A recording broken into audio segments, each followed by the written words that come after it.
Okay, so my new song is out now. It's called Backseat. It just came out. Please, if you like my previous music, go check it out. And if you haven't heard my previous music, maybe start with this one. You might like it. If you do like it, please just throw that on your playlist. Put that thing on repeat if you want to. It helps more than you know. I'm fully independent doing this. I don't have a label. I don't have a popular distributor behind me.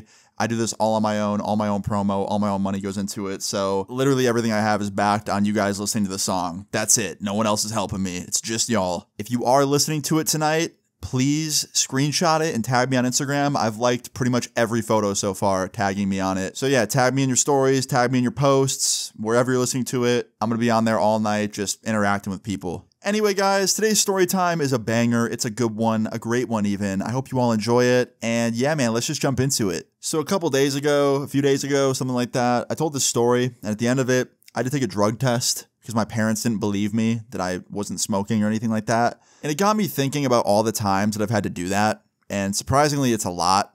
You know, as a teenager, there's probably at least 5 or 6 times where that happened. And I haven't talked about all of them yet, so I thought I'd talk about one of them today and how just absolutely wild it was.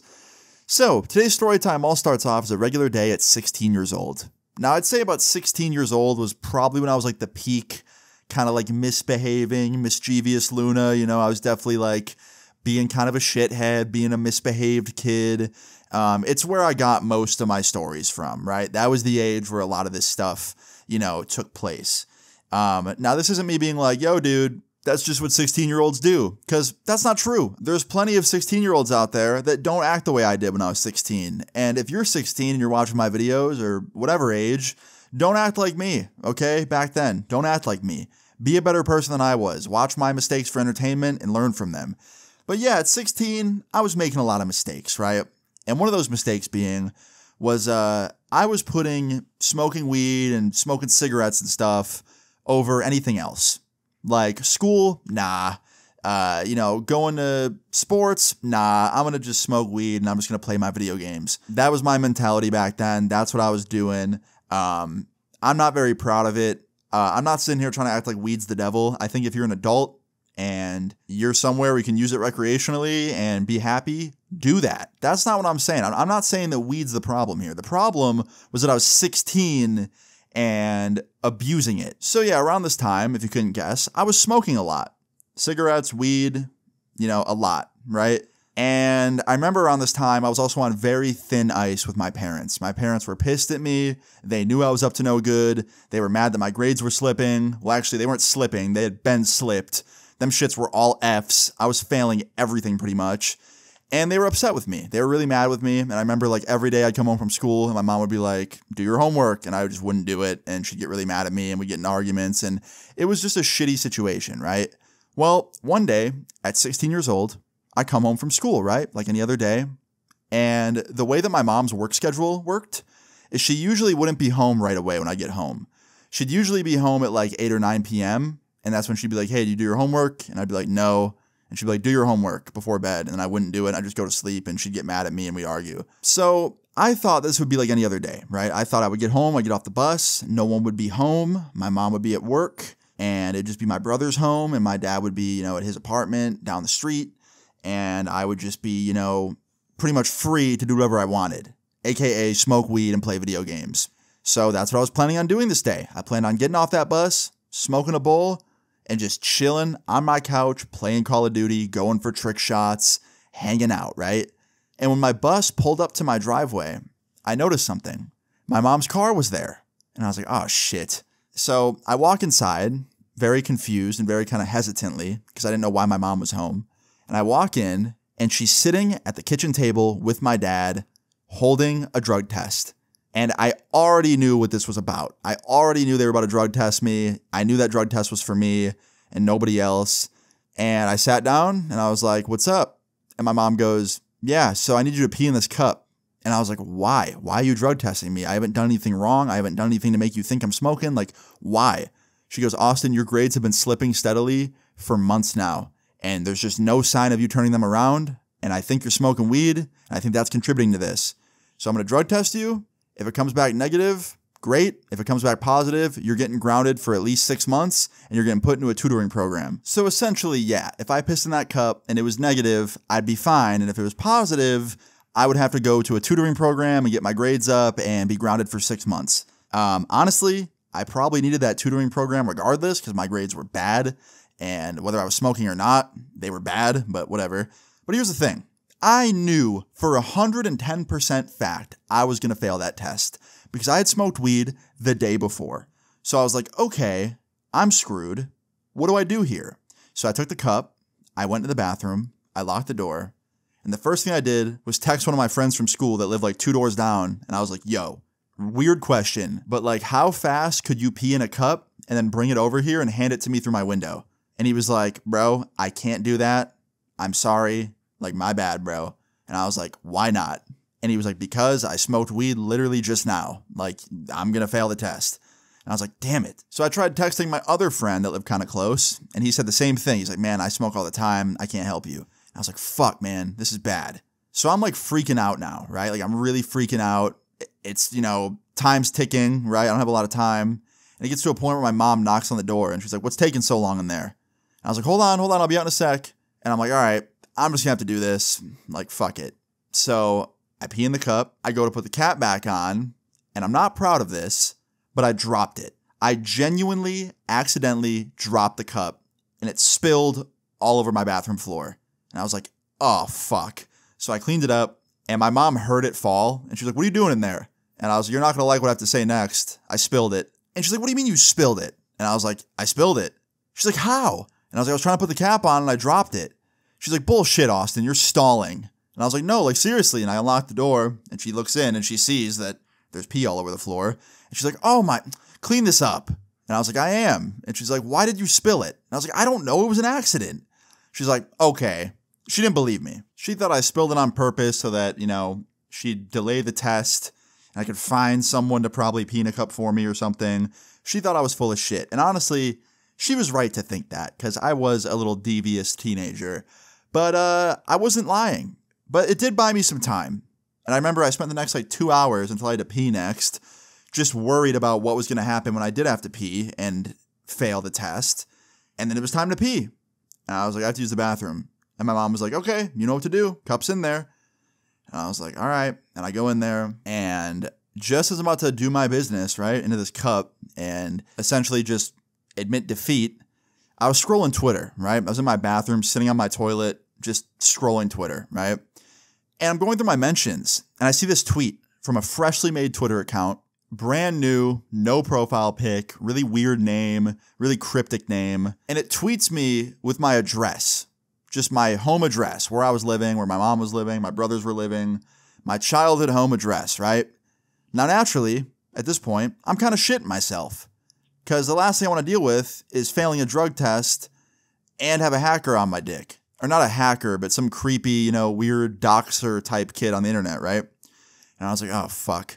So I see this, it freaks me out, but at the same time, I try and not think too much about it, because I have, one problem to worry about at a time. I don't want to try and worry about 2 things at once. So I end up peeing in the cup, I get it over with, I put the cap on, I don't spill it this time, I bring it out to my mom, she starts running the test. She told me to take 15, 20 to get the results back, and, she wished me good luck. And now I kind of already knew it was over, right? I knew that test was going to be fucking positive. I knew that it was going to be bad, right? And she could see it on my face. She was like, why do you look so guilty? And I was like, I don't know. And she's like, are you going to fail? I was like, I don't know. Why don't you wait and see? She goes, yeah, we will.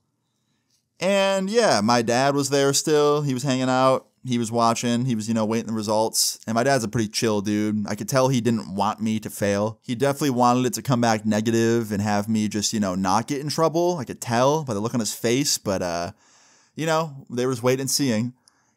And yeah, I'm sitting there just waiting for the results to come back. And about 5-6 minutes later, not far from when the results were about to be ready, all of a sudden, there's a pound on my front door. A loud knock, 4 knocks, right? And I stand up. And my mom stands up, and she goes, I'll get it. And I was like, okay. And she walks over to the door, and she looks through the little window on the door, and she looks at me, and she goes, what'd you do? And I was like, nothing. What? Now, at this point, I completely forgot about the guy on Twitter, right? Completely forgot. And she goes, the cops are here. And then it hit me. I was like, oh, shit. I'm getting swatted right now. This guy's swatting me in the middle of awaiting a drug test. And my mom opens the door and she's like, hey, officers, like, come in, come in. And they all kind of like funnel in at once, right?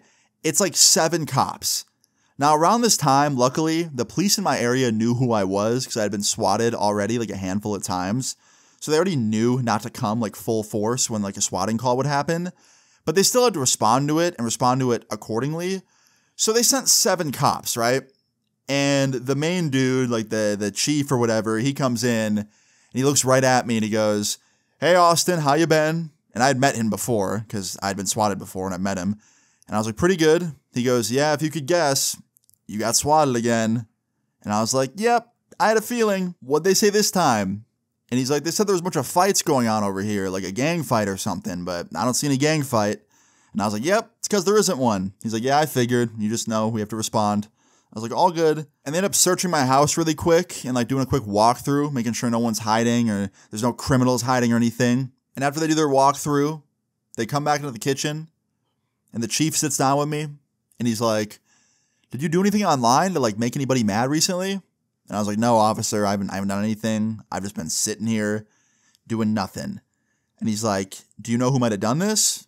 And I was like, yeah, actually, I have this guy's Twitter. And I gave him the Twitter. And even he said that, like, you know, they probably won't find the guy, but they can, you know, see what they can do.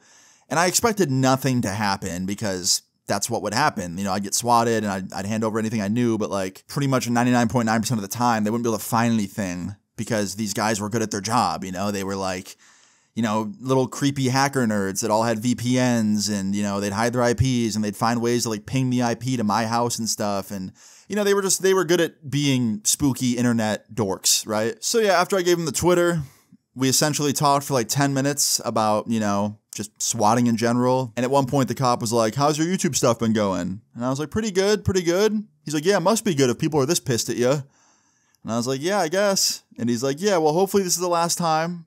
Hopefully we don't have to come back ever again. And I was like, I'm sure you will. And he's like, yeah, maybe, but, you know, at least we know. And I was like, yeah. And he goes, all right, well, have a good one. And they leave, right? At this point, the drug test is done, right? And my mom walks into the room and she checks it. And you guys want to guess what the result was? You want to guess? It was fucking negative. I don't know how. To this day, I do not know how. I had smoked weed the night before. I had smoked weed the week before that multiple times. I had been smoking the whole month leading up to this test. I do not know how it was negative.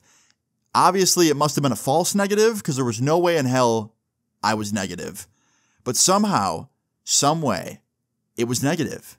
Now, I know what you're thinking. Austin, in the beginning of this video, you said you failed it. Yeah, it's not over. So my mom, she goes, I don't trust this. Take another one. And she grabs another cup out of the cupboard that she had, another test. She goes, go pee again. I was like, what? I don't have to pee. And she's like, all right, well, we'll wait.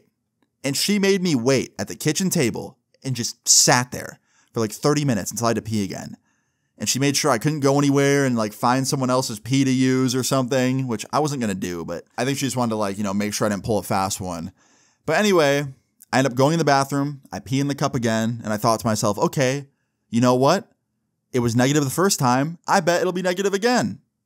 So I bring the cup out, I hand it to her, she runs the test, and 20 minutes later, I'm sitting there all confident thinking it's going to be negative.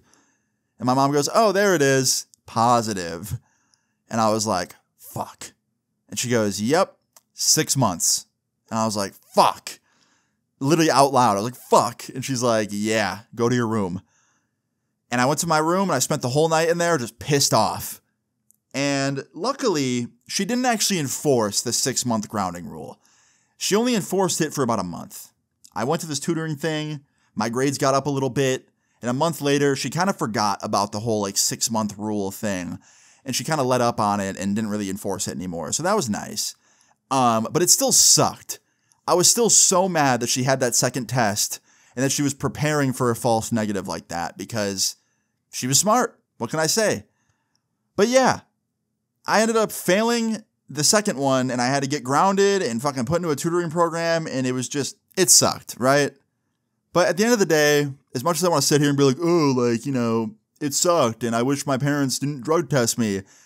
At the end of the day, man, it was my fault. You know, I was smoking weed way too much. I was prioritizing it and putting it over things that it should not have been, you know, prioritized over. And I was being just a shithead, you know? I was not being the smartest kid, right? So in the end, it is my fault. And that leads me to the moral of this story. Don't be like young Luna. But yeah, guys, that's the end of the story time. Sorry it wasn't the longest. I know you guys are missing the longer videos. I will have some longer ones coming soon. I had to do a short one today because I'm not feeling the best. But still a good story, still long enough in my opinion, and I thought you guys would enjoy it. If you guys enjoyed this story time, please leave a like on the video. I'd really appreciate it. Please check out my new song. It's first link in the description. And yeah, feel free to leave your story times in the comments down below. And subscribe if you're new. I'll see you later. Peace. 'Cause you won't let me be. Maybe outside, let me die.